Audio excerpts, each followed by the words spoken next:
আল কোরআনের সংবিধানকে জঙ্গি সংগঠন হিসেবে প্রমাণ করে।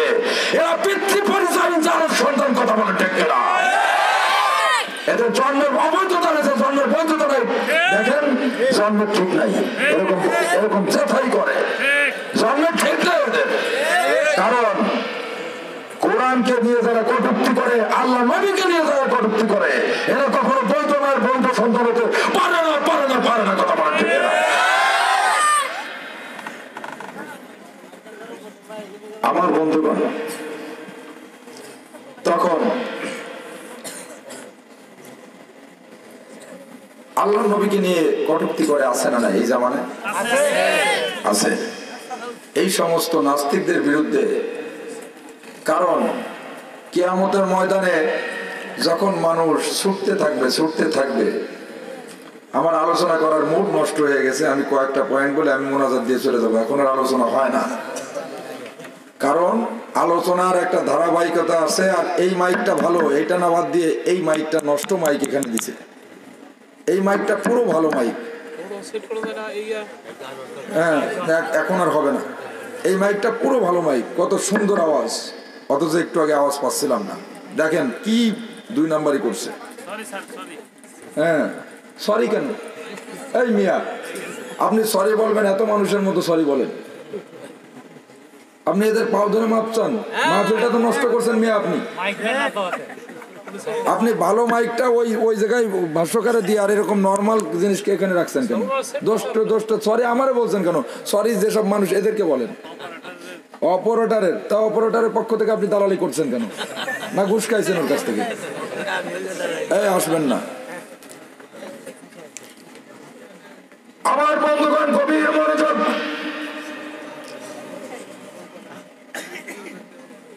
আল্লাহর নবীকে নিয়ে যারা গালি দেয় এদেরকে বিশেষ করে যেদিন কিয়ামতের ভয়াবহ ময়দানে প্রত্যেকটা নবী রাসূল সাইয়েদনা হযরত আদম সাফিউল্লাহ থেকে শুরু করে প্রত্যেকটা নবী ইয়া নফসি করবে। মাথার উপরে সূর্যটা চলে আসবে, মানুষের মাথার গুলি ফুটান্ত মারেন নাই, গুলি পড়তে থাকবে। জিহ্বাটা এসে বিভাষিত কুকুরের নেই, জিহ্বাটা এসে নাদুর কাছে এসে চলতে থাকবে। এমন একটা অবস্থায় কেউ কারোর কোনো উপকারে আসবে না। আল্লাহ পাক রব্বুল আলামিন বললেন, ইয়াউমা লা ইয়ানফাউ মালু ওয়ালা বানুন।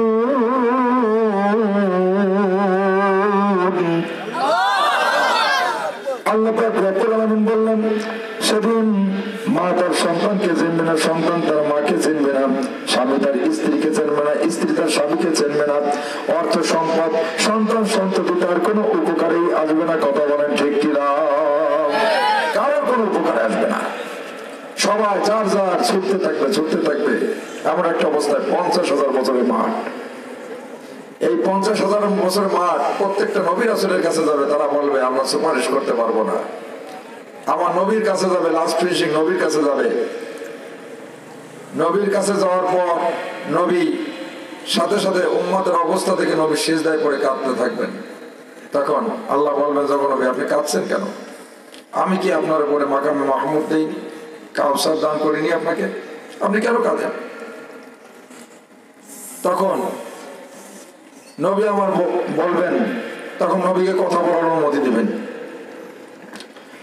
لا يملكون الشفاعة من اتخذ لا يملكون الشفاعة إلا من اتخذ عند الرحمن عهدا।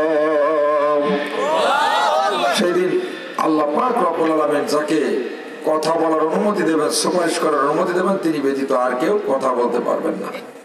আমার নবী আল্লাহর কাছে সুপারিশ করবেন, আল্লাহ আমার নিজের কথা বলি না, আমার উম্মতের জন্য আমি কাঁদি। তখন বলবেন, ওগো নবী আপনার উম্মত থেকে নেক যারা আছে তাদেরকে বাইর করুন। তখন আল্লাহ নবী বলবেন, আমতাজুল ইয়াওমা আইয়ুহাল মুজরিমুন। বেঈমান এক পক্ষে যাবে, ঈমানদার এক পক্ষে আসবে।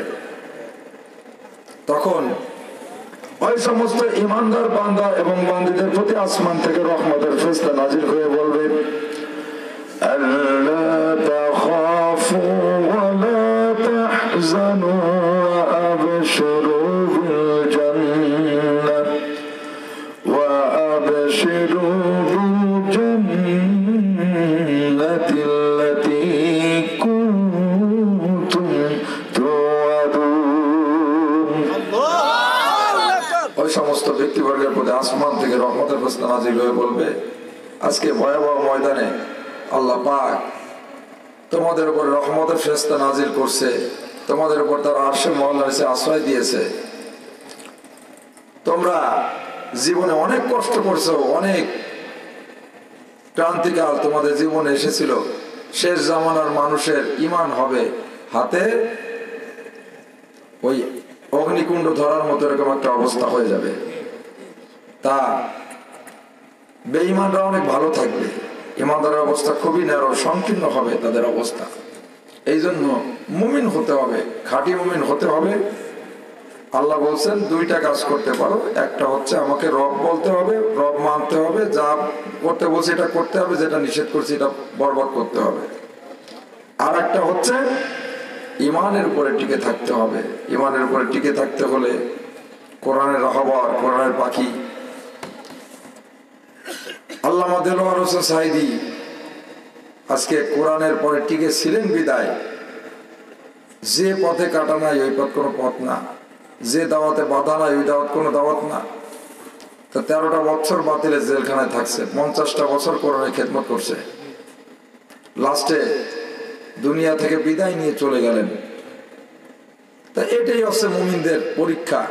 আল্লাহ বলছে তোমাদের জান এবং মাল দিয়ে আমি পরীক্ষা নেব।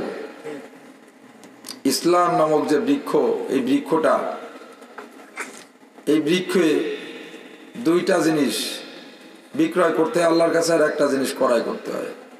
জান আর মাল আল্লাহর কাছে বিক্রয় করবেন, আর একটা হচ্ছে আল্লাহ আপনার কাছে বিক্রয় করবে।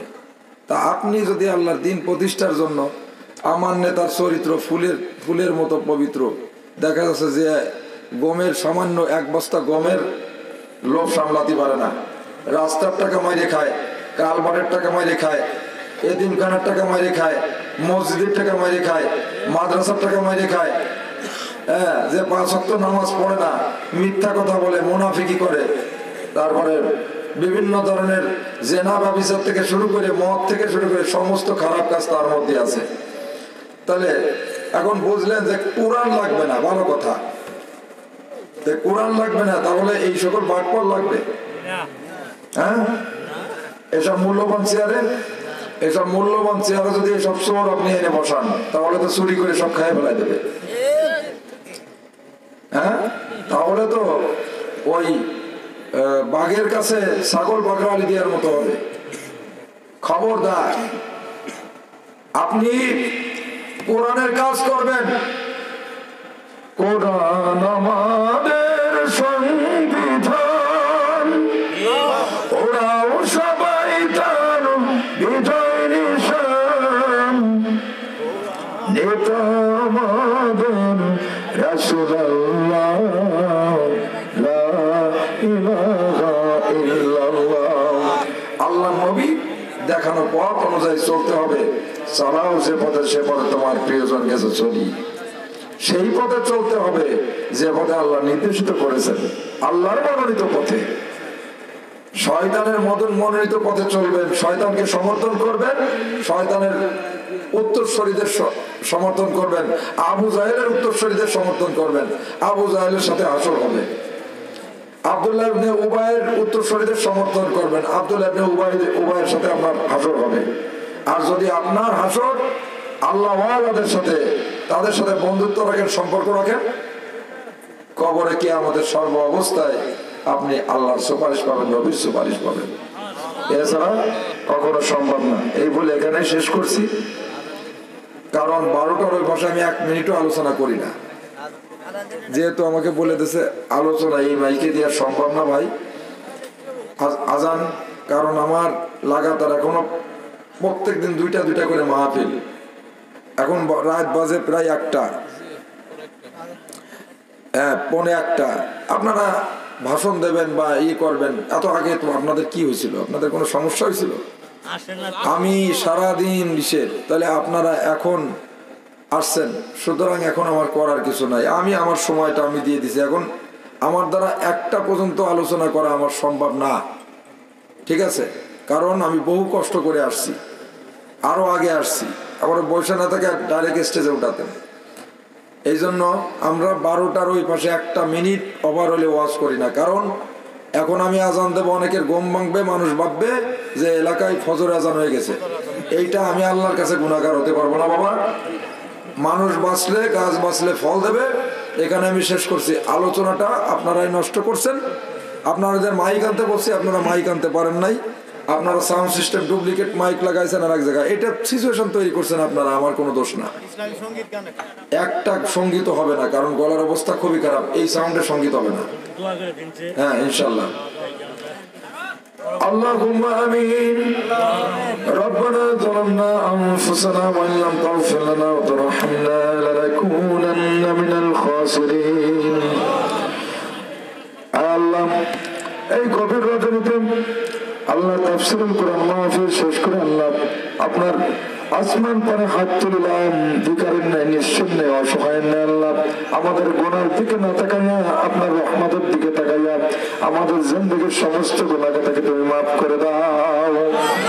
ওগো আল্লাহ, সেই সাথে এই অত্র এলাকায় যেসব মুরব্বী যারা তোমার ডাকে সাড়া দিয়ে চলে গিয়েছে রে মাহবুব, তাদের জীবনের সমস্ত গুনাহকে মাফ করে দাও। আল্লাহ তাআলা, আমাদের পিতা মাতাকে তুমি কবুল আর মঞ্জুর করে নাও। আল্লাহ তাআলা, মাদ্রাসা প্রতিষ্ঠানকে তুমি কবুল আর মঞ্জুর করে নাও।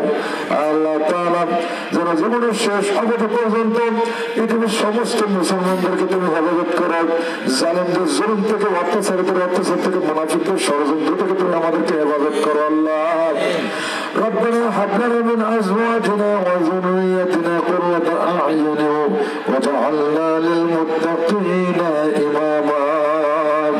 আল্লাহ তাআলা, আজকে যারা বিশেষ করে মাহফিলের জন্য, মাদ্রাসার জন্য, মসজিদের জন্য যারা সহায়তা করলো, আল্লাহ তাদের জীবনের সমস্ত গুনাহকে থেকে মাফ করে দাও, তাদের নেক দানকে তুমি কবুল আর মঞ্জুর করে দাও। আল্লাহ, আল্লাহ মেয়েরা যারা হাত তুলেছে সবাইকে